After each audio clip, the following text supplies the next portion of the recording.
Hello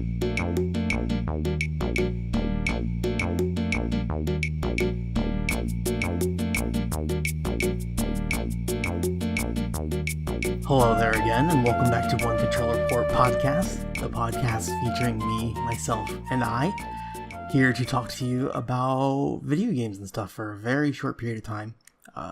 This week might actually be more on the normal schedule, because last week I was re-explaining anything since it had been so long since I've posted a video, episode, well, video too, but episode of the podcast. So we're going to go ahead and get started, although I would like to mention that I used a Microsoft Live Chat LX3000. I used to use it for my videos for a long time, but I also use it for playing games now. And the microphone died on it, so I was like, I'm going to try a new headset. So I bought a gaming headset, and I already forgot what it's called. Electricity Scroll Gaming Headset HZPX. It was cheap. I'm not a big spender on this kind of stuff. And it reminded me, I hate how gaming accessories look. When you plug it in, like, the ear pieces light up with like an S on it. And it has like a bunch of black sharp angles. I really hate gaming accessories, gaming PC cases, things like that, but yeah, that's a good time. I can play more Battlegrounds and God Eater without having to use an external microphone, because that was a pain in the butt. I'm using my Snowball right now, and I was using that for gaming, and it's a pain to have to like move it around all the time. Anyway, so I'm gonna go ahead and get started on a news story here, particularly that Inti Create is no longer involved in the main development of Bloodstain. And exactly why they're not involved is unclear. It could be they just finished the work they needed to do on the game. It could be something happened where they were removed from the project, or maybe they just got busy. They're a small company and they work on a lot of projects, so I wouldn't be surprised if they ended up just getting busy doing other things and had to take a step back. And then, I forget the company that does actually develop Bloodstain in this part. My mind is saying Game Arts, but I think that's like the Grandia developers who also worked on like Smash Brothers Brawl specifically. Anyways, so they are no longer working on the project, and I did write an article a while back ago criticizing Bloodstain pretty hard. It's a game that's heavily based off of Castlevania Area of Sorrow, and it was kickstarted to be a really Symphony of the Night style game, but it's definitely taking the Area of Sorrow style from the Castlevania series, and basically what they've shown so far has been incredibly standard for that series. That was a franchise that really started to get stagnant for a while. I really wouldn't say until arguably Portrait of Ruin, but most definitely Order of Ecclesia, the two last DS entries, that they were very samey for years, from probably 2003 to 2008. And I was hoping that when they moved over to the Kickstarter project and, had to rebuild the game from the ground up, they would have really done something to make it feel different. But the E3 demo from last year, I believe, 2016, even the enemies were just like blatant. Like, you could match them up to Castlevania enemies in terms of their animation, how they died, how they attacked, everything like that. It was really kind of crazy how close it was. And Area of Sorrow exists, and then there's Dawn of Sorrow after that. And then Order of Ecclesia is an extension of that Dawn of Sorrow, an Area of Sorrow formula. So to see them roll it back to just say, let's just make Area of Sorrow again, it's kind of a pain. Area of Sorrow introduced the soul system where it's like, when you kill an enemy, you can get a power based off their attack, and you have different types of souls. You have like 3 different categories of souls. I think there's one that's like a kind of like buff that you just get, and then there's one that's like a bigger attack move that you get that uses a lot of MP, and then you have little smaller ones that are more like sub weapons in the traditional Castlevania. So they're quick items you generally throw or have a very short effect with.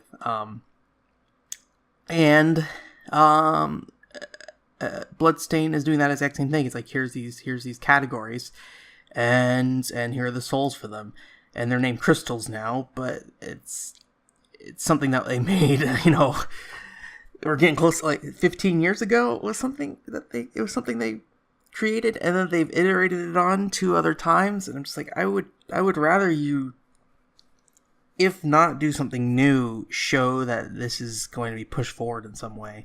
But they haven't really shown anything like that. There is one aspect where you can use the right analog stick to manually aim, and that does allow for some interesting changes to some attacks. Like the bone blob is generally at a set angle in the traditional Castlevania, but in this game you can actually aim where it's going to be thrown from a single spot. And so that's a little change, but I'm hoping with that second analog stick they'll really get creative with it and try to find ways to implement powers that you've never really seen in Castlevania before. I went on a ramble, but basically the whole point with Inti Create being taken off is I think Inti Create is a good developer for taking retro releases and recreating them for a modern audience. I would say, I know that's an unpopular opinion, but I would say Mighty Number 9 is a really good example of that, of how they can take a old idea and make it feel like an old Mega Man game, but then add a new layer on top that makes it play differently in a way that it feels fresh. So Mega Man is on the mind while you're playing this game. And in the end, I know that a lot of people don't believe that's the case of that game, but eventually, I keep saying for years now that I'll do some kind of video or article about it, that I want to go really in depth on my feelings on that. But so they were kind of my hope with that game, is that they would make a Castlevania game that feels like a Castlevania game but moves in a new modern way. It's been almost 10 years since Word of Ecclesia. We had plenty of Metroidvanias over the years, so something that kind of differentiates itself would be attractive to me. And Inti Creates has a track record of being able to do that with old retro IPs. And now that they're off the project, I don't know if I have the confidence, especially if it was for reasons that they were pushed out, that I don't have the confidence that game will really satisfy that for me. So anyways, we'll go ahead and move on, I think, to talk about a Japanese arcade game again. Last week we talked about Oreka, which is like a kid's arcade game with cards that you do like RPG battles with. The game I'm going to talk about this week is actually somewhat related. It's also a Konami game, and it's called Otocard. And it is like a rhythm game with RPG elements as well. And you have two characters, I think they're all females, who dance at each other, and then at the end of the dance cycle, you can use the energy you built up during those rhythm sections to do an attack on the opponent.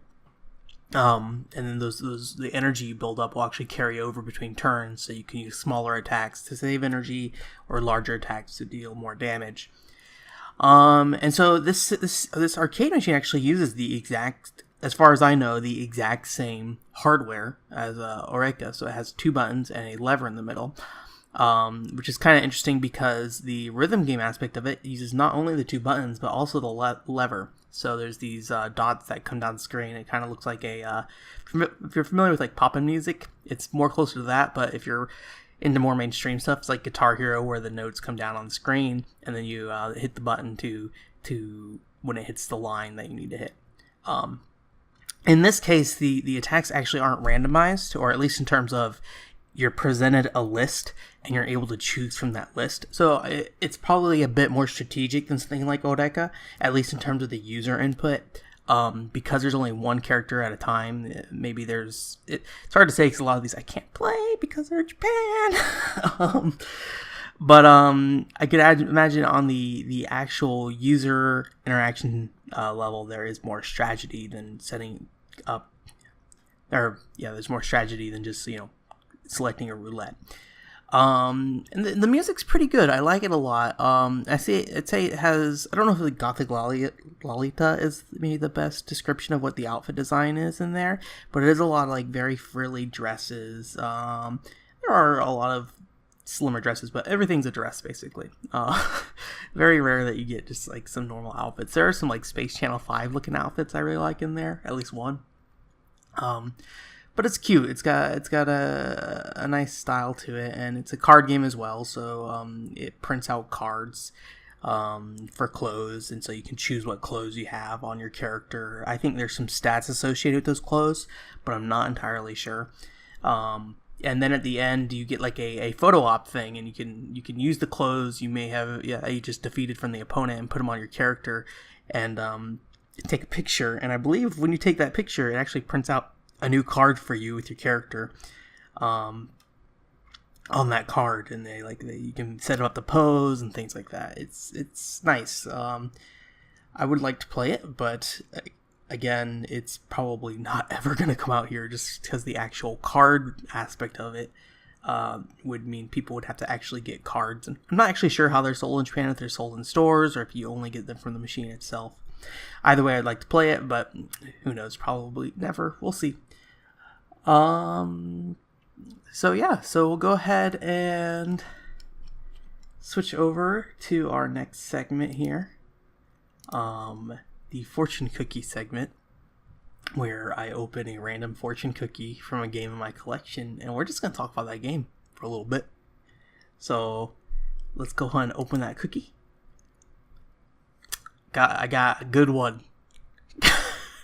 This episode might be just as long as the last one with all these games I actually really want to talk about.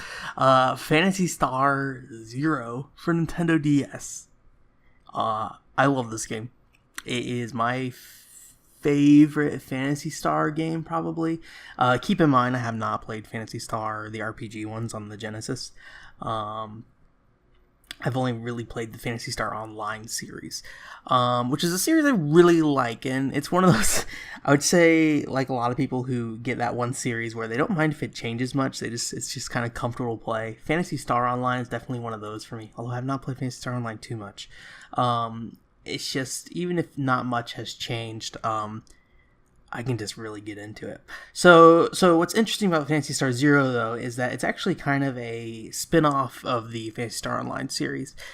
So what happened was Phantasy Star Online came out. They made Episode 1, Episode 2, Episode 3, the card game, which I hope I get to talk about that someday, because that's actually a game I really like. And then they made Phantasy Star Universe for the PlayStation 2. There's also Phantasy Star Online Episode 4, but I think that came out after Phantasy Star Universe. Anyways, so Phantasy Star Universe for the PlayStation 2 didn't really get received well. It was more, I don't know if I'd say it's more like an MMO, but it was more like an MMO, at least in the sense that there wasn't a ton of content, and the game was kind of, I don't know if shoddy is the right word, but it wasn't in great condition, and they patched it over time. So it's more like an MMO of, they didn't make a complete game first, they built it up. But what Phantasy Star Universe, that section of the series, did was it kind of made Phantasy Star more flashy in a lot of ways. It was a lot more about special kills. There's these things called, or special skills. There's these things called photon arts that the player attaches to their weapons, and you do basically your combo, and then you'd have that photon art. And there was a lot of releases in the Phantasy Star Universe line. There's the actual expansion to that game, Ambitions of the Illuminous. There's an Episode 3 expansion. I don't know if that has an actual name. And then there is Phantasy Star Portable on the PSP, which is basically a port of Ambitions of the Illuminous. And then there's Phantasy Star Portable 2 and Phantasy Star Portable 2 Infinity, which never got released here. The original Phantasy Star Portable 2 did, though. And it kind of built, these games all kind of continued to build on Phantasy Star Universe. and made it more about using photon arts efficiently. There's this chain system where if you melee enough, you get this chain combo up, and then you can use your photon art and deal a lot of damage. It fundamentally, it's still a Phantasy Star Online game, but the pace in the game changed significantly, in a way that I think could alienate a lot of people who played Phantasy Star Online. It's just a very, very differently paced game. Phantasy Star Online is a very slow, brooding. I don't know if brooding is the right word, but it's very slow, and it's very simple. It is a 3-hit combo, and that's about it. That's all your capabilities are outside of, what spells you have. And there is a Photon Blast, but it's a very, I want to say very rare occurrence, but it only happens like one run, one per run or something like that. Or, maybe if you get efficient about it, a couple, but it's not something that you're regularly using in combat as something you're relying on each encounter. And so Phantasy Star Zero is kind of a return back to that slower pacing. It's very focused on the 1-2-3 combo that the original Phantasy Star Online has. And there are photon arts, but they're not built in a way that they can be spammed. You have to actually charge them. So you attack, and then you could charge, and then you could use a photon art. So it was a lot slower paced, and probably necessary in the Nintendo DS just from the hardware limitations. I'm surprised they got up to 4 players on that system without... I don't think there were any frame rate issues, really, but I don't think I played 4 players very often. So yeah, it's just a nice return to that original Phantasy Star Online style, and I would say a much more fleshed out version than that. There are limitations in terms of there's not as much variety in terms of the visual design of the weapons. It's a lot of reskins, but there's a lot of story missions. There's a lot of different quests you can do, and the environments are, I think there's like 7 or 8 levels. It's a pretty significant chunk of levels. And unfortunately you can't play the game online anymore, but I had a really good time playing it, and I like to call it the real Phantasy Star Online 2, because it has a lot more in common with Phantasy Star Online than Phantasy Star Online 2 has with Phantasy Star Online. The real Phantasy Star Online 2 that actually did come out, not my fake one that I call Phantasy Star Zero, it is much more of an extension of the Phantasy Star Universe brand of game. So it's definitely, Phantasy Star Online 2 sells it in terms of like marketing, but from a gameplay perspective, it's very much a Phantasy Star Universe 2. So I could probably ramble on for quite a while about Phantasy Star Zero. I guess the one last thing I will say is that the end game in Phantasy Star Zero is really crappy. Once you get to a certain point, most of the drops come out of a 100-floor tower with 5 rooms on each floor. And it's just the same copy and paste rooms over and over again. And it is single player only. So the end game gear, when you most want to do multiplayer gaming, is in the single player only part of the game where you cannot save your progress. You can save, but you'll lose your progress in the tower. So it's just this really poorly designed end game section, and I would have much rather them to just exclude it entirely, actually, and just distribute those drops around the actual game itself.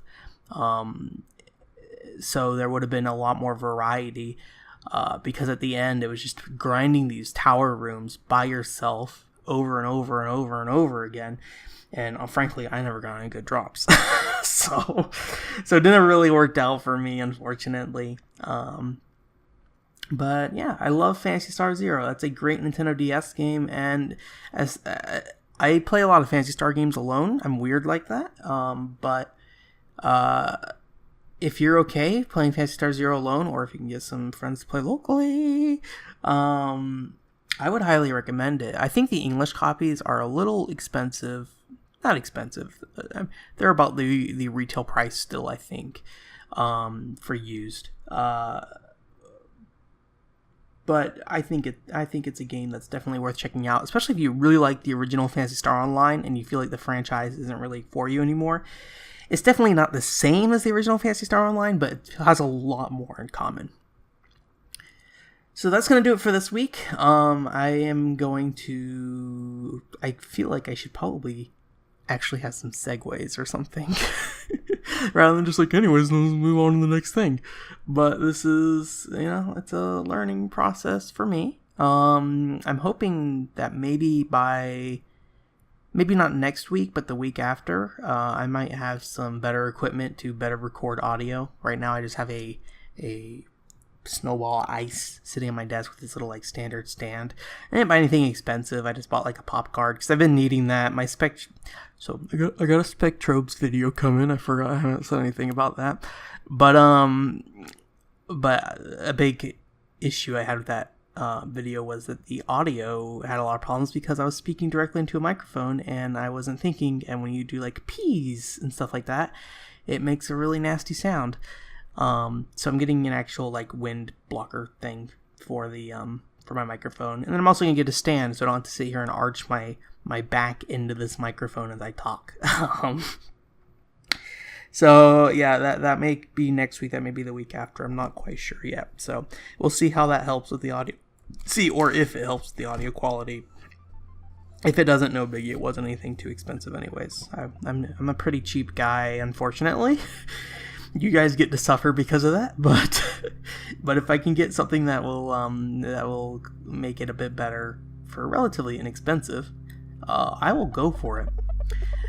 So that's the end of this episode. Thanks for listening, and I hope you guys have a great week. Bye.